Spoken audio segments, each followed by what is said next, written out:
Did you know that canned tuna once reigned as America's most popular seafood for over 50 years? From 1950 to 2000, more than 85% of American households had a can of tuna stashed away in their pantry. But have you ever wondered what goes into making this beloved snack? In this video, we'll walk you through the production process, showing how tuna is carefully prepared before it reaches your can. Canned tuna emerged as an alternative to canned sardines in the early 1900s. Tuna was initially considered a trash fish, but in 1903, cannery owner Albert Halfhill, facing a sardine shortage, began picking albacore tuna in tins.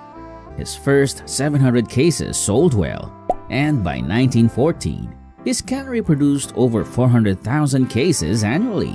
The mild, pure flavor of albacore gained popularity, and World War I propelled canned tuna into the mainstream as a portable, non-perishable protein source for soldiers. By the 1920s, canned tuna became a staple in American households, valued for its affordability, nutrition, and convenience. Tuna is an ocean fish that inhabits tropical and temperate waters, where they often form large schools. Tuna fishing is conducted on a large scale, primarily using fishing nets or cranes on specialized fishing vessels.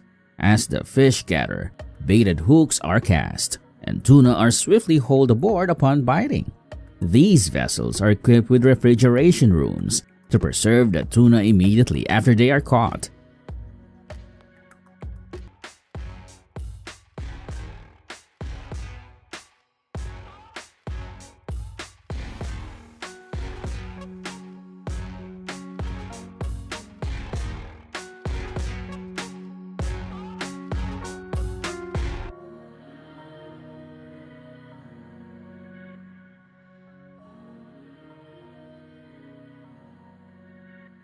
Upon arrival, the frozen tuna is unloaded and carefully sorted by size to ensure consistency during the thawing and pre-cooking stages. Tuna processing starts with workers removing the tail and head using cutting machines. Next, the fish is cut along the spine and divided into 4 pieces, and the spine is carefully removed. The belly, which is soft and flavorful, is also separated for special use.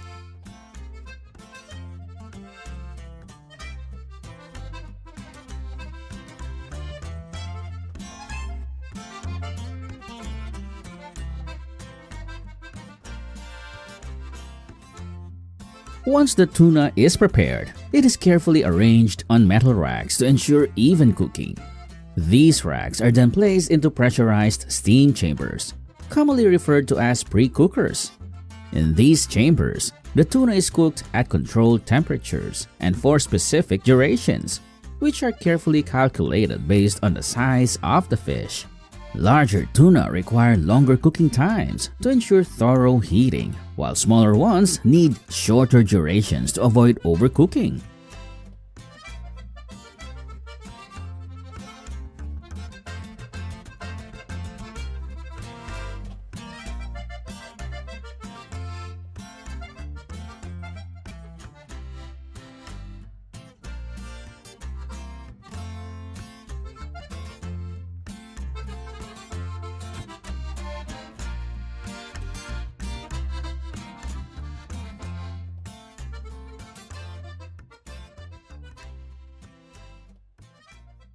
The process of cleaning tuna requires meticulousness and a large workforce. It not only demands skill, but also requires intense focus to ensure each piece of meat is kept in perfect condition.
The process of canning tuna begins right after the fish is skinned and cleaned. The tuna meat is cut into pieces that fit perfectly into the cans. These pieces are placed into a slot of the right size, which helps them be arranged neatly and tightly inside the can without breaking.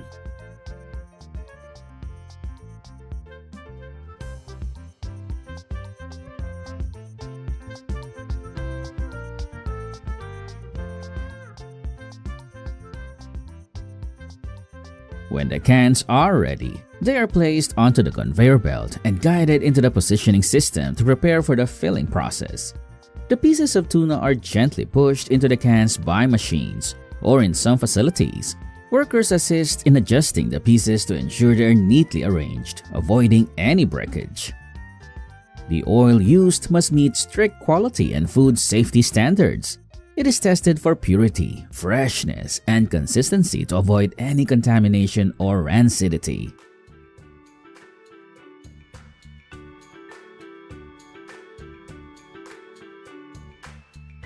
Once the tuna is in the can, a liquid such as brine, vegetable oil, or seasonings is added to preserve the fish and enhance its flavor.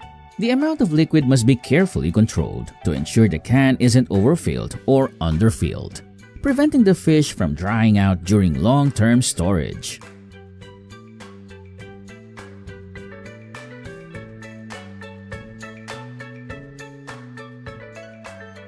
In addition to the standard-sized tuna cans, tuna is also packaged in extra-large cans. These oversized cans are typically used in commercial or institutional settings, such as restaurants, catering services, or food processing facilities, where larger quantities of tuna are needed to meet high-volume demands. To ensure the highest quality tuna in every can, manufacturers don't just rely on chance. They perform meticulous inspections at every stage of the process. Next, a large number of tuna cans are transferred to the lid sealing area. The lid sealing machine, with an extremely high capacity, performs this task at a lightning-fast speed.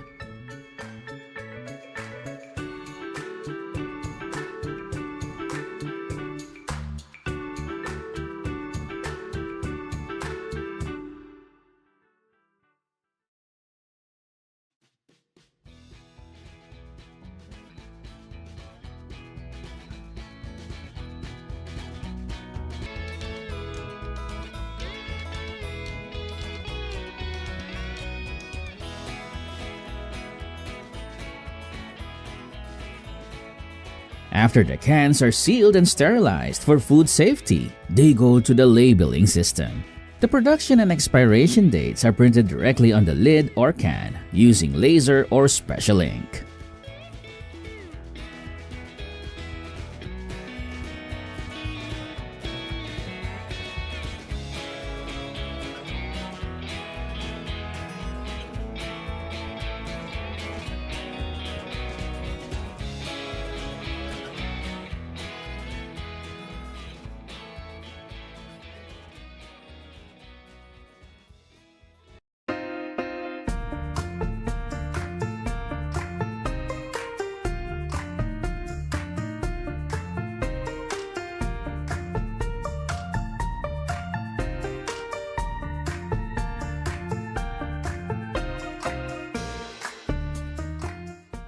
Welcome to the extraordinary world of centipede farming in China. These creatures, prized for their role in traditional medicine and beyond, are raised in ways that are both mysterious and fascinating. How do farmers care for these venomous critters? It's a story you won't want to miss. Centipedes have existed for over 4 found in temperate and tropical regions, living under logs, bark, mulch, and stones. During summer, they stay outdoors, hiding in soil or plants. But in winter, they move indoors to escape the cold, often entering through moist areas like bathrooms, sewers, or water pipes.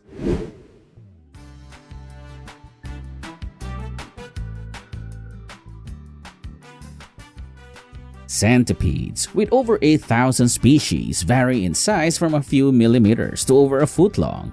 Common household centipedes from the order Scutigieromorpha thrive in urban areas, while rare species inhabit specialized environments.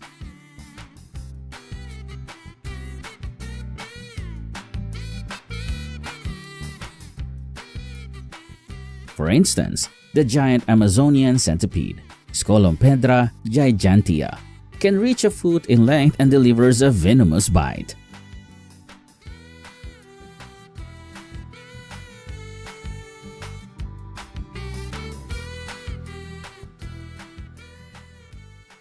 Centipedes are carnivorous creatures, and their main diet consists of insects, worms, and earthworms. At centipede farms in China, they are often fed protein-rich foods such as crickets, mealworms, cockroaches, or earthworms. Additionally, some farms also use raw meat, such as chopped chicken or fish, to supplement their nutrition. The reproduction process of centipedes is quite fascinating. The female lays eggs and coils her body around the egg nest to protect and incubate them until they hatch, a process that lasts about a month. After hatching, the mother continues to protect the young centipedes for the first few weeks of their lives. After that, the farmers feed them very small prey such as baby ants, small insect larvae, or chopped up earthworms. Centipedes require humidity to thrive. Farmers use coconut coir and sphagnum moss to maintain moisture. These materials retain moisture, support healthy growth, and prevent mold.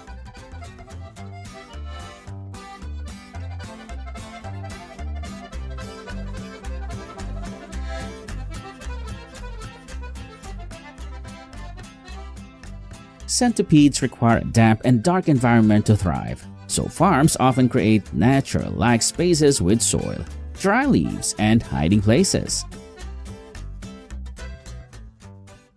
Despite the frightening appearance of centipedes, the Chinese raise thousands of them in their farms. These are regarded as treasures in traditional Chinese medicine, which have become an essential part of China's pharmaceutical industry.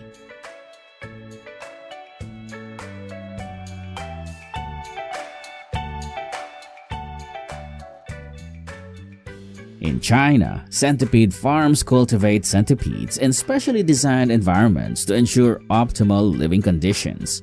Wooden boxes or plastic trays are commonly used and placed in greenhouses, where temperature and humidity are strictly controlled.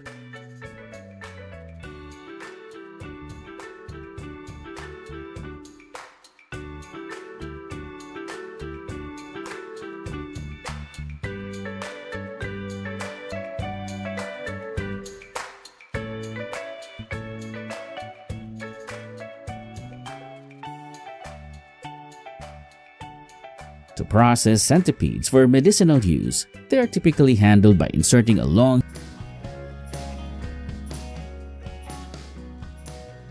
Dried centipedes are widely available in China, particularly in traditional medicine markets and herbal stores.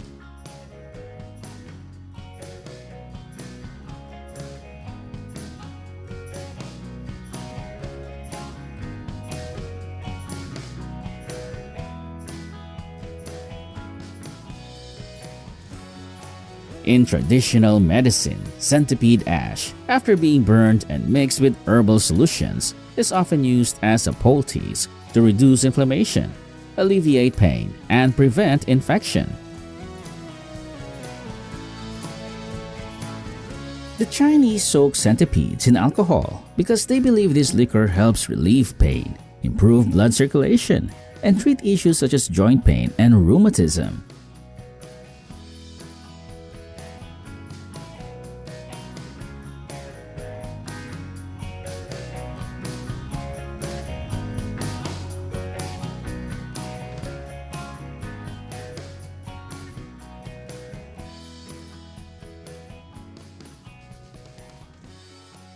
This type of liquor is often consumed in small amounts or applied topically to the affected area. In addition to being sought after for medicinal purposes, centipedes are also hunted for their unique taste, with many people curious about trying this exotic ingredient. The preparation of centipedes for consumption typically involves cooking methods, such as frying or grilling, which help bring out their flavor and texture.